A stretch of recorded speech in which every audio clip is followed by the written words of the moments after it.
and see what one of them looks like. There was a little guy in the Bible, big, powerful king, but he was a short guy. His name was Zacchaeus. He just wanted to get a look at what he was looking like. And he was up in a tree looking from a sycamore tree. Wow, I can see him. I can't approach him because my life is too messed up. But I can see him. There he is. Jesus, look over here. Got an Instagram. I said,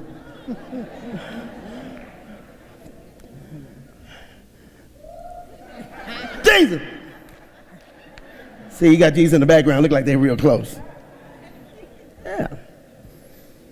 So the first miracle is the miracle of approachability.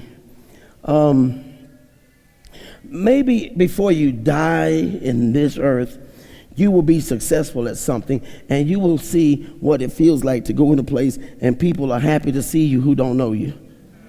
And people will whisper when you pass by. And people will tell other people, I think that's him.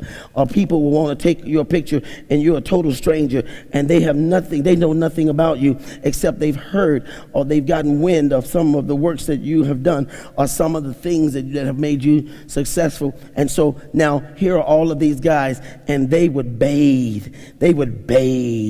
in all of this glory. The rabbis were eating it up. They were loving it. Sinners couldn't come around them. People couldn't approach them.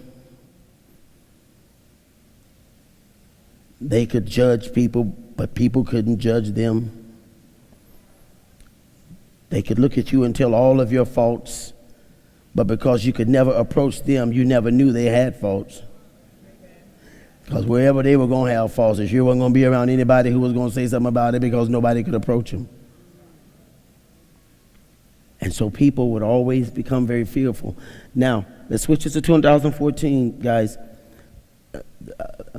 Even though we're going to learn from the Bible how wrong that was, these guys were 100% wrong. Not a little wrong, not tiny, but they were 100% wrong. But somebody didn't get the word out that they were wrong. And so after a while, them being so unapproachable,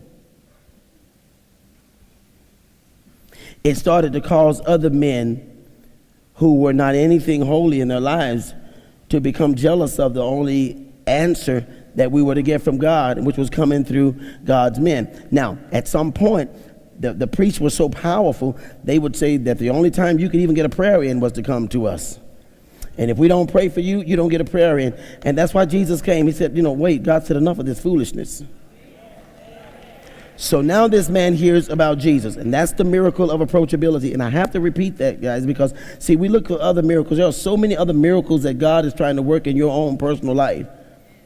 When you get a job, let me tell you something. You get the big office and you get the thing. Come on, y'all. I know you're around a lot of people, and I'm going to sound real common tonight for a minute, okay? So let me have that space. Can I have that space for a minute? Let me just talk to you like we sit out in front of Good Luck with a burger with a pickle in the middle of it or something. Y'all, we got to stop. We got to understand. When we get in some of these positions, people don't always understand the lingo from the company.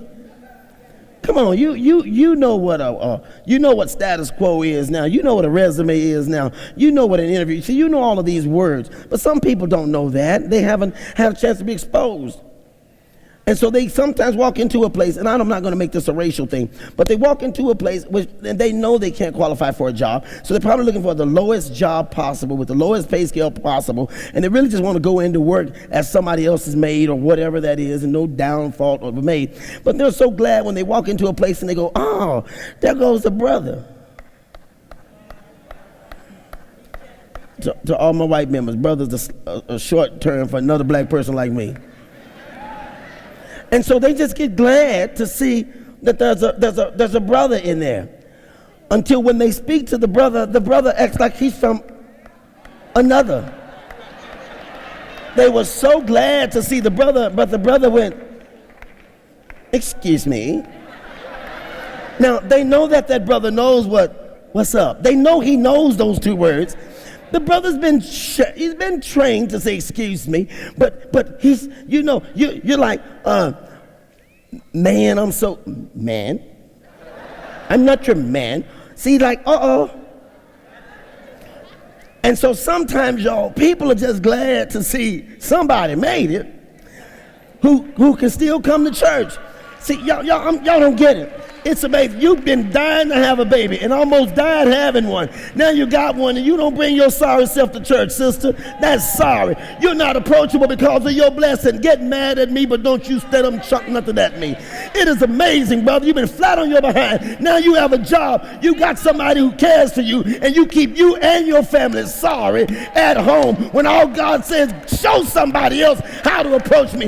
If you're mad enough to leave, be mad enough to let me talk you back. Sometimes people just want to see, what does it look like to succeed? Can I see somebody successful who don't have to be classified with another race? Can anybody from this neighborhood make it out and still be approachable? Why is it that when we get big stuff, we act like big shots? It's all right for you to be on top. That's where God expects you to be. But the reason he wants you to be on top is so that somebody on the bottom will learn that people on top are approachable.